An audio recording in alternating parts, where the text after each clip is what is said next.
Assalamualaikum warahmatullahi wabarakatuh. Video ini dibuat untuk memenuhi tugas ujian tengah semester dalam mata kuliah Desain Training yang diampu oleh Bapak Nuzul Ahadianto, SPSI MSI. Sebelum saya memasuki pembahasan yang lebih lanjut, izinkanlah saya memperkenalkan diri terlebih dahulu. Perkenalkan, saya Zulaiho Balajalillah dengan NIM 23410300526 dari kelas Psikologi Islam 3 angkatan 2023.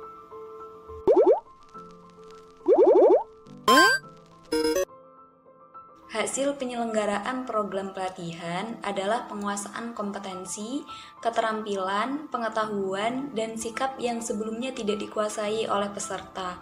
Hal ini sesuai dengan pandangan Walter Dick dan kawan-kawan, yang mendefinisikan bahwa pelatihan adalah pengalaman belajar yang sengaja dirancang agar membantu peserta dalam menguasai kompetensi yang tidak dimiliki sebelumnya. Definisi lain tentang pelatihan juga dikemukakan oleh Smith dan Ragan yang mendefinisikan bahwa pelatihan adalah pengalaman pembelajaran yang memfokuskan pada upaya individu untuk memperoleh keterampilan spesifik yang dapat segera digunakan. Dari kedua definisi yang telah saya jelaskan dapat disimpulkan bahwa pelatihan merupakan proses penting dalam pengembangan sumber daya manusia di dalam institusi, dengan tujuan untuk meningkatkan pengetahuan, keterampilan, dan sikap positif.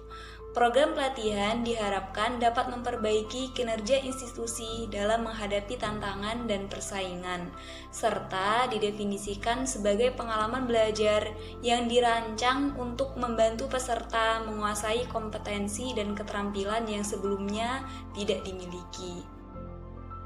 Menurut saya, pelatihan merupakan proses penting untuk meningkatkan keterampilan, pengetahuan, dan kompetensi seseorang dalam suatu bidang.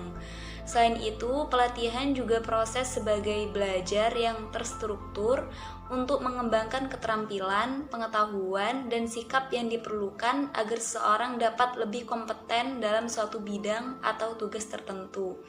Hal ini tidak hanya berfokus pada peningkatan kemampuan teknis, tetapi juga mencakup aspek-aspek seperti kepemimpinan, komunikasi, dan kemampuan menyelesaikan masalah.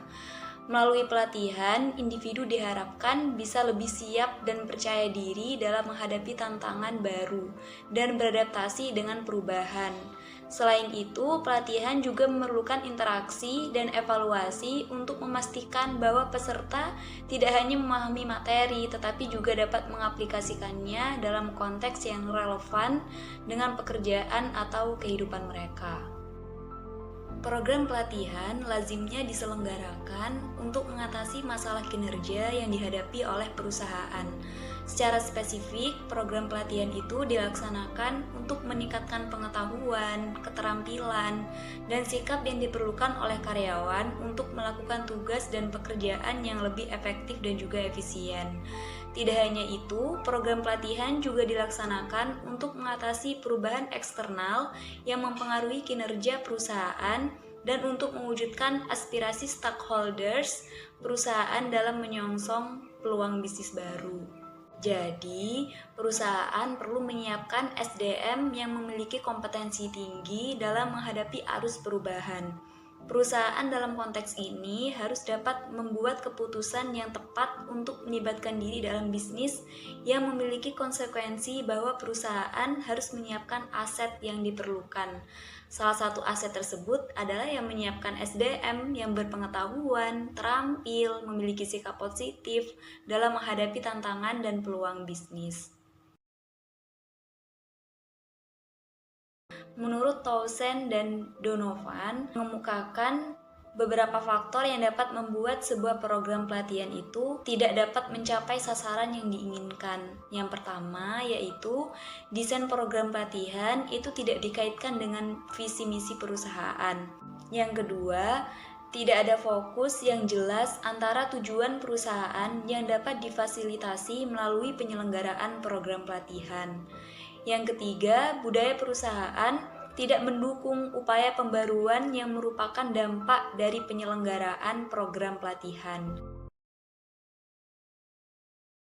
Beberapa indikator yang umum digunakan untuk menunjukkan bahwa suatu pelatihan bisa berjalan secara efektif dan juga efisien. Yang pertama yaitu peningkatan kinerja karyawan. Meningkatnya kinerja karyawan adalah salah satu ukuran utama keberhasilan pelatihan.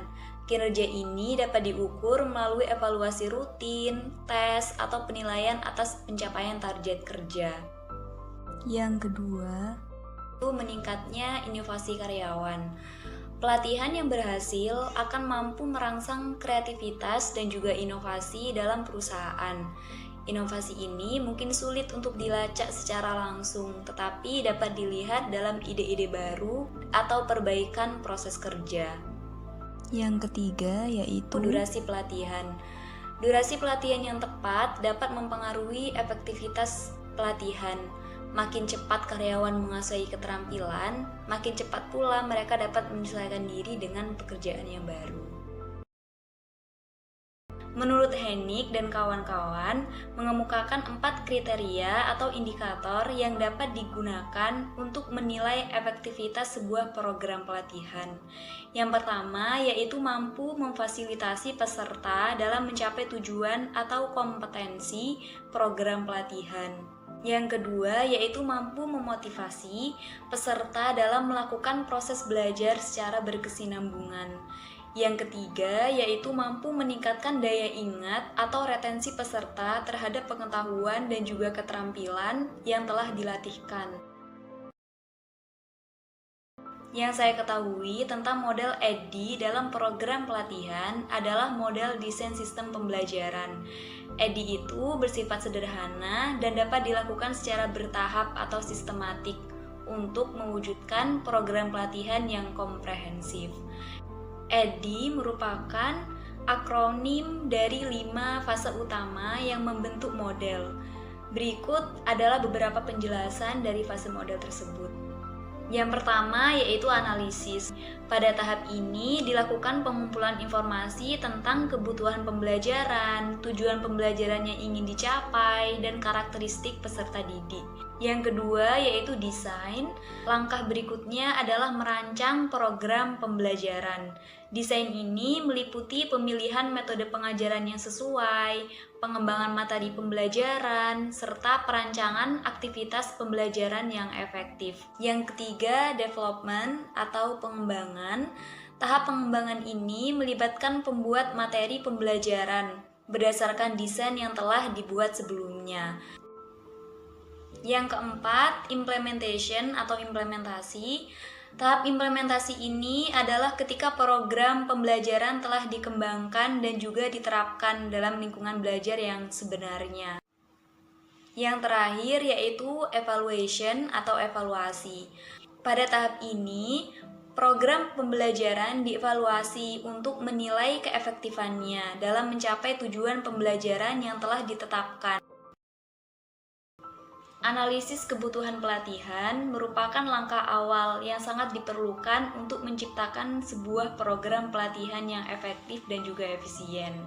Barbazet mengemukakan definisi analisis kebutuhan pelatihan atau Training Need Analysis (TNA) sebagai sebuah proses pengumpulan informasi tentang kebutuhan organisasi yang mungkin dapat diatasi melalui penyelenggaraan program pelatihan. TNA sendiri itu merupakan langkah untuk mengidentifikasi pengetahuan, keterampilan, dan juga sikap baru yang diperlukan oleh seseorang untuk memenuhi perkembangan baik bagi dirinya sendiri maupun untuk organisasi. Berdasarkan definisi yang telah saya jelaskan sebelumnya, dapat disimpulkan bahwa TNA adalah serangkaian aktivitas yang dilakukan untuk mengidentifikasi masalah dan juga isu-isu tentang kinerja untuk menentukan apakah pelatihan merupakan solusi untuk mengatasi masalah tersebut. Baik, itulah penjelasan yang dapat saya sampaikan. Semoga bermanfaat dan terima kasih atas perhatiannya. Wassalamualaikum warahmatullahi wabarakatuh.